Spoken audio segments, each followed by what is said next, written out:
Welcome to the Explainer. So gold's been on an absolute tear, smashing records left and right. Today, we're digging into the incredible story behind this surge to all-time highs. We're going to look at everything from what the big central banks are doing to what's going on in the minds of investors. All right, let's just get right to it. The question everyone's asking, how in the world did gold hit $4,000 an ounce? I mean, really? Well, it turns out it wasn't just one thing. It was more like a perfect storm of factors all hitting at once, and we're about to break it all down for you.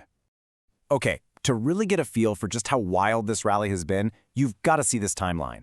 I mean, gold has always been that go-to asset when things get stressful, right? You see it here. It broke $1,000 back in the 2008 crisis, then $2,000 during the pandemic.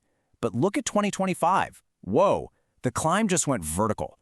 It blew past $3,000 when those new tariffs hit, and then boom, $4,000 during the government shutdown. Just incredible. So let's talk about gold's record-breaking rally. It really was a perfect storm of demand, sending these prices absolutely soaring. And the numbers here are, well, they're just staggering. Get this, in just the third quarter of 2025, the world wanted over 1,300 tons of gold. That's the biggest quarterly demand we have ever seen on record. But you know, the really interesting question is, who was buying all of it?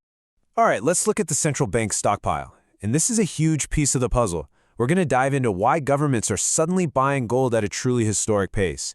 So last year really set the stage for all of this. In 2024, central banks around the world bought up a whopping 1,045 tons of gold. Now, to put that in perspective for you, that was about a fifth of all the gold demand for the entire year. So yeah, they weren't just dipping their toes in the water. They were doing a cannonball right into the deep end. And this chart just lays it out so clearly. Look at this. Before 2022, you had central banks buying, a pretty steady 500 tons a year on average. But then, after the invasion of Ukraine, look what happens. The pace literally doubled. We're talking over 1,000 tons. This wasn't some slow, gradual shift. This was a massive step change in global strategy. So why the sudden change? Well, what this tells us is that this buying spree isn't just about making money. It's a huge geopolitical pivot. Think about it. After countries saw Russia's foreign assets get frozen, it was a massive wake-up call. Now they're all scrambling to do something called de-dollarization, basically trying to depend less on the US dollar. And what's the perfect asset for that? Something that can't be sanctioned? Yep, gold.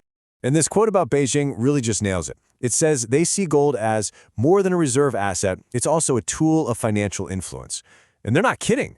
China's central bank bought gold for 13 months in a row. They're even building gold storage for other countries now.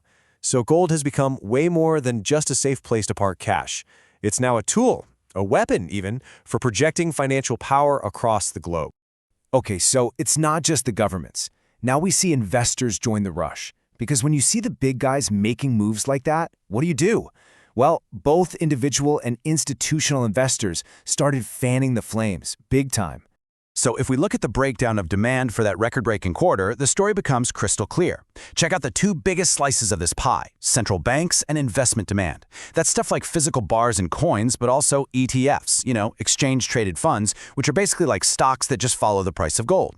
And what about jewelry, the thing we normally think of when we think of gold? It's actually a much, much smaller piece of the action right now. And this created a really fascinating split in the market. It's like a tale of two different worlds.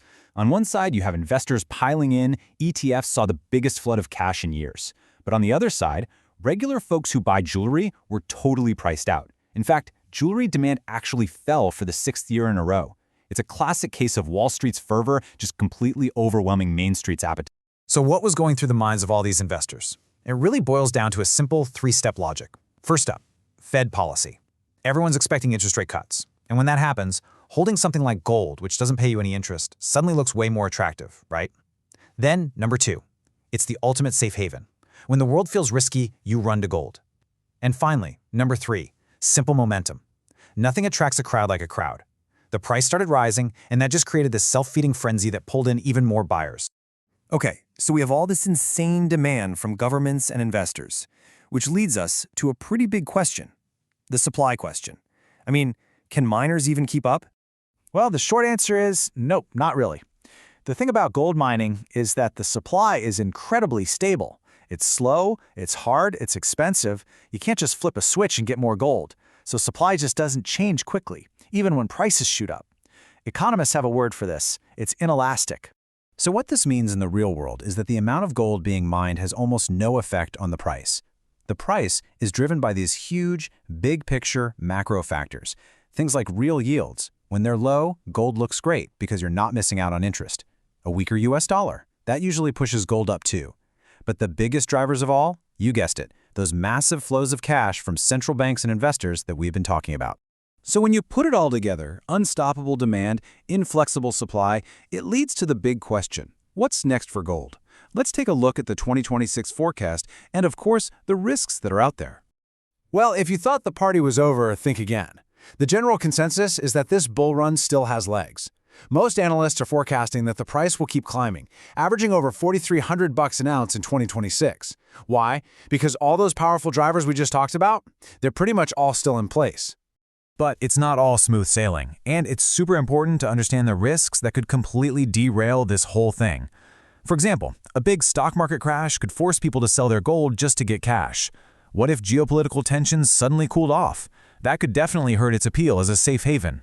And the big one, what if central banks suddenly flipped the script and started selling instead of buying? Well, that would change the whole game. You know, when you step back, the story of gold's price isn't really about a shiny metal at all. It's a mirror. It reflects our collective anxiety, our fears, and the huge shifts happening in global power. So that leaves us with one final big question to chew on. If gold really is the ultimate barometer for global uncertainty, what is today's record price really telling us about the world we're living in?